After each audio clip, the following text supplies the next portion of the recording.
একটি পাখি এক মরুভূমির পাশে একটি গাছের মধ্যে থাকত। ওই পাখিটি খুবই অসুস্থ ছিল। তার শরীরের অনেক পালকও ঝরে পড়েছিল। তার কাছে না তো কিছু খাবার জন্য ছিল, আর না তো সে কোথাও উড়ে যেতে পারত। সে শুধুমাত্র ওই মরুভূমির সংঘর্ষে দিন রাত নিজের জীবনকে দোষ দিতেই থাকত। এরপর একদিন এক সন্ন্যাসী সেখান দিয়েই পেরিয়ে যাচ্ছিলেন। তখন ওই পাখিটি তাকে থামায় এবং বলে, হে বাবা, আপনি কি আমাকে এটা বলতে পারেন যে আমার এই দুঃখ কখন শেষ হবে? ওই সন্ন্যাসী যখন তার এই অবস্থা দেখে তখন তার ওই পাখিটির ওপর দয়া হয়। তিনি বলেন, আমি তোমার পিছনের জীবন তো দেখতে পাবো, কিন্তু আগামী ভবিষ্যতে কি হবে সেটা স্পষ্টভাবে বলতে পারবো না। আমি আমার গুরুকে জিজ্ঞাসা করে অবশ্যই বলবো। এরপর সন্ন্যাসী তার আশ্রমে গিয়ে তার গুরুকে এই পাখিটির ব্যাপারে বলে। তখন গুরু বলেন, ওই পাখিকে এখনো 7 জন্ম এইভাবেই কাটাতে হবে, যেখানে একটি কষ্ট অপর একটি কষ্টের কারণ হবে। অর্থাৎ আগামী 7 জন্ম ওই পাখি এই কষ্ট থেকে বের হতে পারবে না। এটা শুনে ওই সন্ন্যাসীর মধ্যে করুণা জেগে ওঠে। তিনি বলেন, গুরুদেব, কোনো তো উপায় থাকবে যাতে করে ওই পাখি নিজের কষ্টের এই চক্র ভাঙতে পারে। গুরু কিছুক্ষণ ভেবে বলেন, অবশ্যই আছে। ওই পাখিকে বলো যে এই মন্ত্রের জপ যেন সে সবসময় করতে থাকে। এরপর গুরু ওই সন্ন্যাসীর কানের মধ্যে একটি মন্ত্র জপ করে। সন্ন্যাসী সঙ্গে সঙ্গে ওই পাখির কাছে যায় আর তাকে এটা ভালোভাবে বুঝিয়ে বলে, এই মন্ত্রটি সবসময় জপ করতে থাকবে যে, হে ভগবান, সমস্ত কিছুর জন্য আপনাকে ধন্যবাদ। তোমাকে এই মন্ত্রের জপ উঠতে বসতে খেতে ঘুমোতে সবসময় করতে হবে। এরপর প্রায় 1 সপ্তাহ পর ওই সন্ন্যাসী একটি সবুজে ভরা জঙ্গলের মধ্যে দিয়ে পার হচ্ছিলেন।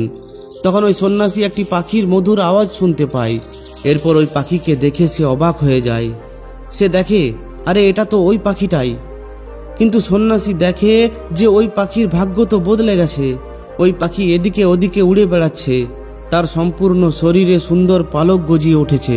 ওই পাখি মরুভূমি ছেড়ে একটি সুন্দর পুকুরের পাশে থাকতে শুরু করেছে। এটা দেখে সন্ন্যাসী সঙ্গে সঙ্গে তার গুরুর কাছে যায় আর গুরুকে প্রশ্ন করে যে, ওই পাখিকে তো 7 জন্ম পর্যন্ত কষ্ট ভোগ করতে হতো, কিন্তু হঠাৎ করে এই পরিবর্তন কিভাবে সম্ভব হলো? তখন গুরু বলেন, যখন তুমি তাকে ওই মন্ত্র বলেছিলে তখন ওই পাখির এটা একদমই বিশ্বাস হয়নি, কিন্তু তবুও সে কোনো কিছু না ভেবেই সম্পূর্ণ মন থেকে এই মন্ত্র জপ করতে শুরু করে। একটু পর ওই পাখি তৃষ্ণার জ্বালায় ওই গাছ থেকে গরম বালিতে আছড়ে পড়ে। তখন সে কান্না করার বদলে হঠাৎ করে বলতে শুরু করে, হে ভগবান, এই সমস্ত কিছুর জন্য আপনাকে ধন্যবাদ। ওই পাখি মনে মনে ভাবে, আমি তৃষ্ণার জ্বালায় ক্লান্ত হয়ে পড়েছি, উড়তে পারছি না, হয়তো এর মধ্যেও কোনো ভালো কিছু আছে। হে ভগবান, এর জন্য আপনাকে অনেক অনেক ধন্যবাদ। এই সমস্ত কিছু প্রথমবার হঠাৎ করে হলো। কান্না করা কিংবা অভিযোগ করার বদলে এটা ছিল ওই পাখির একটি নতুন প্রতিক্রিয়া। ওই পাখিটি অন্তর থেকে ভাবে যে এর মধ্যে কোনো ভালো কিছু অবশ্যই আছে। এমনটা বারবার ভাববার ফলে তার অনুভূতি বদলায়। সে নিজের কষ্ট থেকে কিছুটা আরাম পায়, তার মধ্যে একটু সাহস আসে। এরপর সে উড়তে উড়তে একটি ছায়াযুক্ত বড় গাছ খুঁজতে থাকে। এরপর যখনই ওই পাখিটি কষ্ট পেত তখনই সে দুঃখী হওয়ার বদলে ধন্যবাদ জানাতে শুরু করে। এতে সে নিজেকে আরও বেশি হালকা অনুভব করতে থাকে। এই চিন্তা ভাবনার কারণে তার 7 জন্মের কষ্ট 7 দিনেই কেটে যায়। বন্ধুরা, যখন আমরা অভিযোগ করি তখন আমরা নিজেদের মনকে নেতিবাচক প্রতিক্রিয়ায় ভরে তুলি। যে সমস্যাটি বাইরে কিছুক্ষণের জন্য এসেছিল সেটাকে নিজেদের অন্তরে আরও একটুক্ষণের জন্য রেখে ফেলি। যে সমস্যা কিছু সময় পর শেষ হয়ে যাওয়ার ছিল সেটা আমাদের মধ্যে বেড়েই চলে। একবার ভাবুন তো, যদি আমরা নিজেদের সামনে থাকা সমস্ত কিছুর মধ্যেই খুঁত ধরতে শুরু করি, যেমন, আরে আমার এই ফোনটি কত ভারী, ওই গাছটি কেন সোজা নয়, এত গরম কেন পড়ে। যদি আয়নার মধ্যে নিজের ছবি ভেসে ওঠে তাহলে যদি তার মধ্যেও খুঁত খোঁজো যে দেখো তো আমার চোখগুলি কত ছোট, তাহলে ভাবুন, যদি এই মানসিক চিন্তা ভাবনার মধ্যে আপনার সম্পূর্ণ দিন কেটে যায় তাহলে দিনের শেষে আপনি নিজেই আপনার উপর বিরক্ত হয়ে উঠবেন। আর যদি কিছুদিন ক্রমাগত এমনটা করেন তাহলে আপনার মনে হবে যে এই জীবন যদি খুব তাড়াতাড়ি শেষ হয়ে যায় তাহলে খুব ভালো হবে। এই ধরনের চিন্তা ভাবনা অধ্যয়ন করার পর আমরা নিজেরাই এটা বুঝতে পারি যে অভিযোগ হলো খুবই ধীরে ধীরে ছড়িয়ে পড়া একটি খুবই ক্ষতিকারক বিষ, যেটা আমাদের মানসিক চিন্তা ভাবনাকে সম্পূর্ণ নষ্ট করে ফেলে। বেশিরভাগ সময় আমরা সম্পূর্ণ দিন তো অভিযোগ করি না, তবুও আমরা এর স্বাদ নেওয়ার অভ্যাস করে ফেলেছি। কিন্তু এই ধীরে ধীরে ছড়িয়ে পড়া বীজ দ্বারা আমাদের মানসিক স্বাস্থ্য খারাপ হয় এবং অনেক এনার্জি নষ্ট হয়ে পড়ে। কিন্তু যদি এই অভিযোগের ঠিক উল্টোটা করতে শুরু করে দেওয়া হয়, যে কোনো জিনিসের জন্য, অর্থাৎ সমস্ত জিনিসের জন্য যদি ধন্যবাদ বলা শুরু করে দেওয়া হয়, তাহলে কি হবে? কোথাও পড়ে গেলে ধন্যবাদ, মাথায় যন্ত্রণা হলে ধন্যবাদ, ভুল হলে ধন্যবাদ, সঠিক সময়ে ডিউটিতে ঢুকতে পারিনি তার জন্য মালিক গালিগালাজ করবে, এর জন্যও ধন্যবাদ। শুরুতে এর সঙ্গে আপনাকে কোনো কারণ যোগ করতে হবে যে মালিক আমাকে আমার ভালোর জন্যই বোঝাচ্ছে। বকাঝকা শোনার ফলে আমার মধ্যে ধৈর্য বাড়ছে। এরপর এমন একটা পরিস্থিতি আসবে যখন ধন্যবাদ বলার জন্য আপনাকে কোনো কারণ খোঁজার দরকার পড়বে না। ধন্যবাদ বলতেই আপনি একটি ভালো অনুভবের সঙ্গে জড়িয়ে পড়বেন আর আপনি নিজেকে হালকা অনুভব করতে শুরু করবেন। এই অনুভব পরিবর্তন করা খুবই জরুরি। এই অনুভবই হলো জীবনের অন্যতম একটা অংশ। যখন আপনি নিজের মনের অনুভবকে পরিবর্তন করেন, তখন আপনার চিন্তা ভাবনাও পরিবর্তন হয়। আর যখন চিন্তা ভাবনা পরিবর্তন হয়, তখন আপনার দ্বারা করা কাজকর্ম অনেকটা বদলে যায় আর নতুন ফলাফল পাওয়া যায়। হয়তো এটাকেই বলে কর্মের কেটে যাওয়া।